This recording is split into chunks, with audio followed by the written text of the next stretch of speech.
যারা বলছেন গণভোট বাতিল হবে তারা বলছেন না কেন জাতীয় নির্বাচন বাতিল হবে? যদি পুরোটাই বাতিল হতে হয় তাহলে why not the national election? Why only the গণভোট? ওয়াই অনলি দি জুলাই সনদ বাস্তবায়ন আদেশ? মাঝখানে আরো 135টা অর্ডিনেন্স হয়েছে, সেগুলো বাদ যাক, সবই বাদ যাক, ফ্রেশে শুরু করি। আবার আমরা ঘুরে 5ই আগস্টের আমরা আদালতে এই কথা বলেছি, যদি তাই বলতে চান তাহলে সব বাদ দেন। Let us go back before 5th August. 5th অগাস্টের আগে ফিরে যাই, ওখানে গিয়ে দেখি না আমরা কোন জায়গায় ছিলাম। Let us start from there. 4th August থেকে স্টার্ট করি।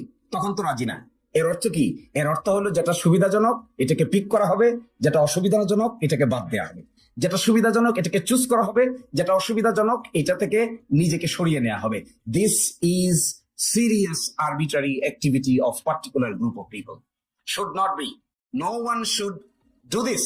এবং এইভাবে একটা রেভলিউশনের পরে একটা চার্টারকে অপ্রাসঙ্গিক করে ফেলার যদি ইনিশিয়েটিভ নেওয়া হয় তাহলে that would be again a political blunder, a legal blunder. Judiciary will be debated.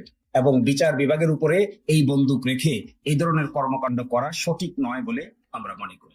গণভোটের প্রশ্নটাকে চ্যালেঞ্জ করেছেন, তো গণভোট তো হয়ে গেছে। প্রশ্নের উপর তো মানুষ মতামত দিয়ে দিয়েছে। প্রশ্নকে যখন হা না উত্তর দিয়ে দেওয়া হয় তখন প্রশ্নকে চ্যালেঞ্জ করার মানে কি? অর্থাৎ এখন আর প্রশ্নকে চ্যালেঞ্জ করা হচ্ছে না, এখন চ্যালেঞ্জ করা হচ্ছে গণভোটের রেজাল্টকে। যদিও বলছেন গণভোটের প্রশ্নকে, কিন্তু প্রশ্ন তো প্রশ্নের জায়গায় নাই। প্রশ্ন ইতোমধ্যে ফলাফলের জায়গায় চলে এসেছে, অর্থাৎ ফলাফলকেই চ্যালেঞ্জ করেছেন। এই জুলাই সনদ হয়েছে ঐকমত্যের ভিত্তিতে কিছু ডিসেন্টিং ছাড়া। এবং যে জুলাই সনদ বাস্তবায়ন আদেশ জারি করা হয়েছে 2025 সালের নভেম্বর মাসে, সেখানে স্পষ্ট করে বলে দেওয়া হয়েছে যে জনগণের সার্বভৌম ক্ষমতা অন্তর্বর্তীকালীন সরকারের সুপারিশ অনুযায়ী বাংলাদেশের মহামান্য রাষ্ট্রপতি এই আদেশ জারি করেন। এই আদেশটিকেও তারা বলছেন সাংবিধানিকভাবে গ্রহণযোগ্য নয়। দেখুন, এখানে কয়েকটা গুরুত্বপূর্ণ প্রশ্ন।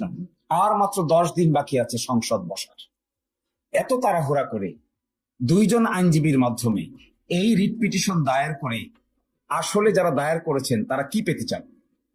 আমি স্পষ্ট দেখতে পেয়েছি সরকারের ইন্ধন, কোর্টে দেখতে পেয়েছি সরকারের ইন্ধন, আইনজীবীদের মধ্যে দেখা যাচ্ছে সরকারের ইন্ধন, এবং একটা ক্লোজ এলাই আছে সরকারের কিছু ব্যক্তিবর্গ এই বিষয়টাকে আদালতে সাবজুডিস ম্যাটার বলে পার্লামেন্টকে যেন কোনোভাবে বাধিত করা না যায়, এই জন্যই এই কৌশলটা অবলম্বন করেছেন। আমরা আদালতে প্রশ্ন তুলেছি যে 10 দিন অপেক্ষা করে পার্লামেন্ট যদি সিদ্ধান্ত নেয় তাহলে আদালতের তো হস্তক্ষেপ করার কোনো প্রয়োজন নাই, মাত্র তো 10 দিন। আগে যেহেতু করা হয়নি, নভেম্বর মাসে আদেশ হয়েছে, ডিসেম্বর মাস, জানুয়ারি মাস, ফেব্রুয়ারি মাস, এটা মার্চ মাস যাচ্ছে। এতদিন যদি এটা চ্যালেঞ্জ করার প্রয়োজন না হলো তাহলে 12 তারিখ পর্যন্ত অপেক্ষা করতে এখানে অসুবিধাটা কোথায়? এগুলোর আসলে কোনো সুনির্দিষ্ট উত্তর দিতে পারে নাই। এটা একটা political question. Doctrine of political question নামে একটা কোয়েশ্চেন আছে, যেগুলো হাইলি পলিটিক্যালি সেন্সিটিভ। এগুলো আদালতের বিবেচ্য বিষয় নয়। আচ্ছা বলেন, বাংলাদেশে অভ্যুত্থানকে আদালতের নিয়ম মেনে হয়েছে? আদালতের আদেশ মেনে কি মাস আপসার্চ হয়েছে, বিপ্লব হয়েছে, অন্তর্বর্তী সরকার হয়েছে, কিংবা গণভোট হয়েছে, কিংবা জাতীয় নির্বাচন হয়েছে? এখন এসে দেখেন, খুব ইন্টারেস্টিং, জাতীয় নির্বাচনের পার্টটুকুকে চ্যালেঞ্জ করে না, চ্যালেঞ্জ করে শুধু গণভোটের পার্টটুকুকে। জাতীয় নির্বাচন তো একদিনই হয়েছে, পাশাপাশি ব্যালটে হয়েছে। আপনি যদি সেকশন 3 গণভোট অধ্যাদেশ সেকশন 3 কে যদি চ্যালেঞ্জ করেন, আবার জাতীয় গণপরিষদ গঠন না করতে চান, তাহলে আপনি জাতীয় নির্বাচনকে চ্যালেঞ্জ করেন না কেন? জাতীয় নির্বাচন ঠিক থাকবে কিন্তু গণভোট ঠিক থাকবে, জাতীয় নির্বাচনের ফলাফল ঠিক থাকবে কিন্তু গণপরিষদ গঠন করা যাবে না। এর অর্থ যেটি বোঝা যাচ্ছে, this two writ petitions are calculative and politically motivated writ petitions. এগুলো কোনো না কোনো জায়গা থেকে কেউ না কেউ একটা ডিজাইনকে ইমপ্লিমেন্ট করার জন্য সুনির্দিষ্টভাবে কিছু আইনজীবীকে ম্যানেজ করে they have taken this initiative. আদালতের সামনে এগুলো উপস্থাপন করে অতীতে আদালতকে ব্যবহার করে যে সমস্ত রাজনৈতিক সমস্যার সমাধান করার চেষ্টা করা হয়েছে সবগুলো বুমেরাং হয়েছে। This is a political question, has to be settled by consensus of the political parties. Political parties আলোচনার ভিত্তিতে সিদ্ধান্ত নিয়েছে। সিদ্ধান্ত থেকে সরে আসতে গেলেও পলিটিক্যাল পার্টিকে আলোচনার ভিত্তিতেই সরতে হবে। আদালতকে এখানে সাবজেক্ট ম্যাটার করে যিনি আজকে বিচারক ছিলেন, জুনিয়র জাজ, তিনিও এই সরকারের আমলে নিয়োগপ্রাপ্ত বিচারক। একটা অর্ডিনেন্স হয়েছে বিচার বিভাগে অ্যাপয়েন্টমেন্ট কমিশন গঠিত হয়েছে। এই কমিশনের আলোকে বাংলাদেশের হাইকোর্টে 2 সেট বিচারক অ্যাপয়েন্টেড হয়েছে। তার মধ্যে আজকে যিনি জুনিয়র বিচারক ছিলেন তিনিও এই আইনের অধীনে নিয়োগপ্রাপ্ত বিচারক। অভ্যুত্থান যদি না থাকে, সরকার যদি না থাকে, জুলাই সনদ বাস্তবায়ন অধ্যাদেশ যদি না থাকে, গণভোট যদি না থাকে, তাহলে ওই মাননীয় বিচারক কিভাবে থাকবে? কোন জায়গায় তিনি অ্যাপয়েন্টেড হবেন? Who will appoint him? This are the pertinent questions which are unanswered. আমি দেখেছি একটা তাড়াহুড়া, আমি এটাও দেখেছি কোনোভাবে বিপ্লবের এই সেন্সটাকে অন্যদিকে ঘুরিয়ে আদালতের কাঁধে রেখে পার্লামেন্টের কাছে না পাঠিয়ে কোর্ট এই কথা বলেছে সুতরাং আমাদের কিছু করার নয়, এইরকম একটা মেন্টালিটি সুস্পষ্টভাবে দেখা যাচ্ছে। এবং এটাতে আমরা খুবই anxious. We are anxious in a sense যে this type of attitude will ultimately foil the whole scheme of the revolution. আর ফার্স্ট কথা হলো, এই রিটের পক্ষে রায় হওয়ার প্রশ্ন এখন আসেনি, আগামীকালকে একটা আদেশ দিবে, অর্থাৎ তারা রুল জারি করবে কি করবে না, এই একটি প্রশ্ন। আরেকটি অন্তর্বর্তীকালীন নিষেধাজ্ঞা দিবেন কি দিবেন। তাহলে রুল যদি, আমরা তো মনে করি এখানে রুলই দেওয়া উচিত না, আমরা মনে করি এখানে ইন্টারফেয়ারই করা উচিত না, এটা আদালতের সাবজেক্ট ম্যাটার নয়। ওয়াইজ হবে আদালতের জন্য এই কথা বলা যে আগামী 10 দিন পরে পার্লামেন্ট হচ্ছে, পার্লামেন্ট উইল ডিসাইড, এটা আদালতের কোয়েশ্চেন না। That would be the wise legal step. আর যদি নিষেধাজ্ঞার আদেশ দেন তাহলে তার কনসিকুয়েন্স মারাত্মক। ল মিনিস্ট্রিকে নিষেধাজ্ঞা চেয়েছেন তারা, তারা ক্যাবিনেট সেক্রেটারির উপর নিষেধাজ্ঞা চেয়েছেন, প্রাইম মিনিস্টারের অফিসের উপর নিষেধাজ্ঞা চেয়েছেন। তো প্রাইম মিনিস্টারের অফিস ফাংশন করবে কি করে এই নিষেধাজ্ঞা যদি দিয়ে দেওয়া হয়? কি করে ক্যাবিনেট সেক্রেটারিয়েট ফাংশন করবে যদি নিষেধাজ্ঞা রেস্ট্রেইন করা হয়? এই জন্য আমার মনে হয় আদালতের এখানে ইন্টারফেয়ার করাটা will not be justified question.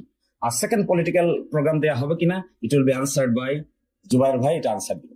এখানে what is my experience, to my experience, আমরা এখানে দেখেছি আদালতে যারা এই মামলা মোকদ্দমাগুলো মুভ করছেন তাদেরকে জিজ্ঞাসা করলে তারা বলেন ক্লায়েন্টের ইনস্ট্রাকশন। পরবর্তী প্রশ্ন, ক্লায়েন্ট কে? ক্লায়েন্ট হলো দেখা যাচ্ছে 2 জন আইনজীবী, সুপ্রিম কোর্টের 2 জন আইনজীবী হলো ক্লায়েন্ট। তারা কোন প্রেক্ষাপটে এখানে এসেছেন প্রশ্ন জিজ্ঞেস করলে বলেন যে আমাদের ক্লায়েন্ট আমাদেরকে ইনস্ট্রাকশন দিয়েছে। পিছনে গেলে দেখা যায় যে বা যারা দ্বিতীয় শপথ নিতে চাননি, দ্বিতীয় শপথ না নিয়ে এখানে একটা কেওয়াস বা কনফিউশন সৃষ্টি করার চেষ্টা করেছেন। জুলাই সনদ সংবিধান সংস্কার বাস্তবায়ন আদেশের পিছন দিকে যে শপথ আছে এটা নিতে চাননি কিংবা নেননি, they are the ultimate people who are backing this lawyer. আদালত কি আদেশ দিবে এই জন্য আমাদেরকে কালকে সকাল 11টা পর্যন্ত অপেক্ষা করতে হবে। জানেন যে কে বা কারার সাথে জড়িত আছে। আর আদালতের রায় দেখার পরে আমাদের রাজনৈতিক দল, আমাদের শীর্ষ নেতৃবৃন্দ এবং আমাদের সংসদীয় দলের কমিটিতে আলোচনা করে পরবর্তী সিদ্ধান্ত আমরা নেব। আজকের এই জরুরি প্রেস কনফারেন্সে দেখতে পাচ্ছেন আমার সাথে এখানে উপস্থিত আছেন আমাদের 2 জন দায়িত্বশীল। একজন হচ্ছেন জনাব জাহিদুর রহমান, আমাদের মিডিয়া বিভাগে তিনি দায়িত্ব পালন করছেন। জামাত ইসলামীর কেন্দ্রীয় কর্ম পরিষদের সদস্য, এই বছর তাকে কর্ম পরিষদে আনা আছে। এবং আমার পাশে আরেকজন আছেন অ্যাডভোকেট শিশির মনির, খুব পরিচিত বাংলাদেশ সুপ্রিম কোর্টের আইনজীবী, তিনিও বাংলাদেশ জামাত ইসলামীর কেন্দ্রীয় কর্ম পরিষদের সদস্য নির্বাচিত হয়েছে। তো আমরা আজকে যে বিষয়টি নিয়ে আলোচনা করব এই বিষয়ে বিস্তারিত অ্যাডভোকেট শিশির মনির বলবেন।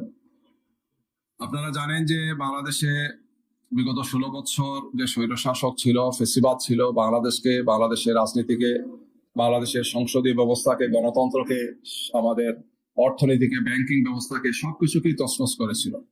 একটি বৈষম্য এবং মারাত্মক ধরনের একটি ট্রমা সমস্ত বাংলাদেশের মানুষের উপর তারা চাপিয়ে দিয়েছিল।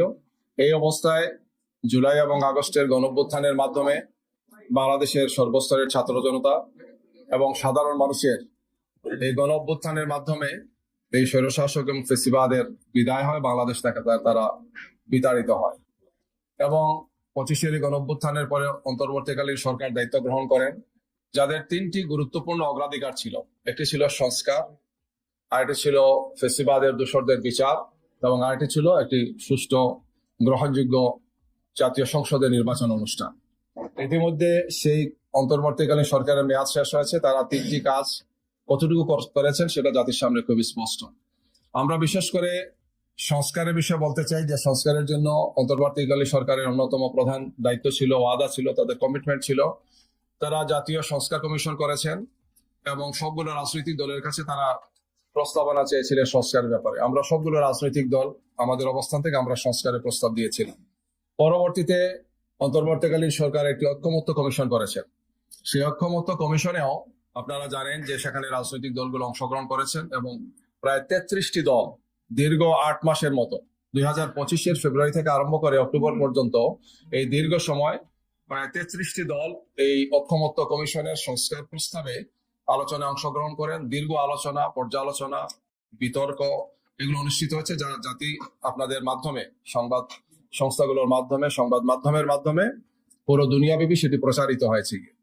এবং একটি পর্যায়ে এসে জুলাই জাতীয় সনদ হয়েছে, রাজনৈতিক দলগুলো স্বাক্ষর করেছে। এটির আইনি ভিত্তি দেওয়ার জন্য আপনারা জানেন বিভিন্ন প্রক্রিয়া এবং পরবর্তীতে সেটা গণভোট অনুষ্ঠানের কোনো বিকল্প নাই, আমরা সবাই একমত হয়েছিলাম। যদিও বিএনপি এই ব্যাপারে তারা দীর্ঘ সময়ক্ষেপণ করেছেন, কিন্তু একটি পর্যায়ে এসে বিএনপি সহ অন্যান্য রাজনৈতিক দল সবাই একমত হয়েছেন। জামাত ইসলামী প্রথম দিন থেকে বলে আসছিল যে গণভোটের কোনো বিকল্প নেই।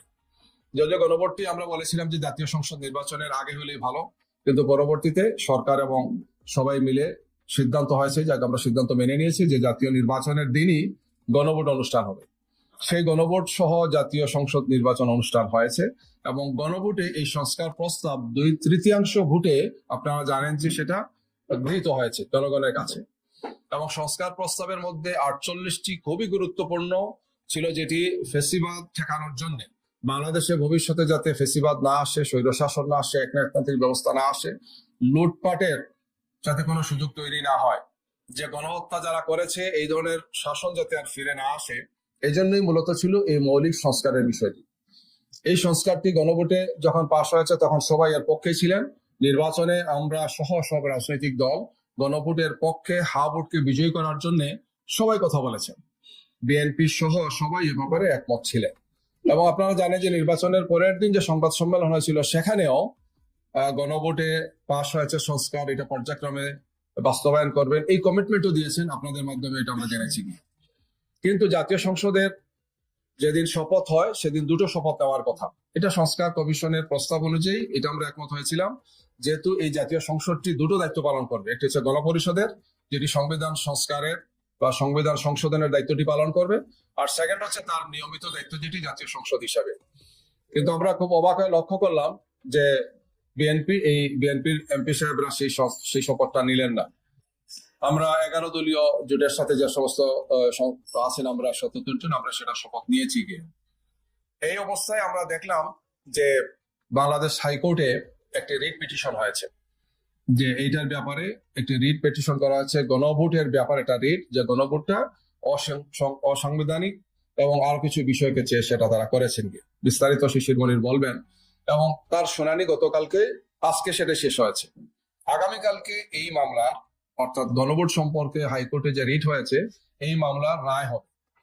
তো আমরা যে কথাটি আপনাদের মাধ্যমে জাতিকে জানাতে চাই, এবং যারা এর সাথে সংশ্লিষ্ট আছেন, বিচার অঙ্গনে যারা আছেন, যাদের কাছে এই বিষয়টি গিয়েছে, সবার কাছে এটি স্পষ্ট থাকা উচিত যে এই বিষয়টি হচ্ছে একটি জাতীয় বিষয়, একটি রাজনৈতিক বিষয়।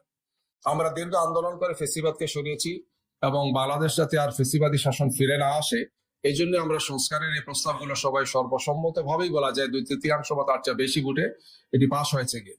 এই অবস্থায় এটি জাতীয় সংসদের বিষয় এখন, এবং জাতীয় সংসদের অধিবেশন হচ্ছে আগামী 12 তারিখ, আপনারা জানেন। অর্থাৎ এখন থেকে মাত্র 10 দিনের মাথায় জাতীয় সংসদের অধিবেশন হবে, যে অধিবেশনে এই সমস্ত বিষয় জাতীয় সংসদের সদস্যরা যারা জনগণের ভোটে নির্বাচিত হয়েছেন তারা এটা আলোচনা করবে। তো এখন এই বিষয়টিকে আদালতের কাঁধে রেখে উদ্দেশ্য হাসিলের জন্য যারাই চেষ্টা করছেন, আমরা মনে করি সেটা সঠিক কাজ হচ্ছে নাকি। এই প্রেক্ষাপটে আমরা আহ্বান জানাতে চাই যে বিষয়টি হচ্ছে জাতীয় সংসদ সদস্যরা যারা জনগণের ভোটে নির্বাচিত হয়েছেন, তারা যে দায়িত্বটি পালন করবেন, আমরা মনে করি সেই দায়িত্বটি তাদেরই পালন করতে দেওয়া উচিত।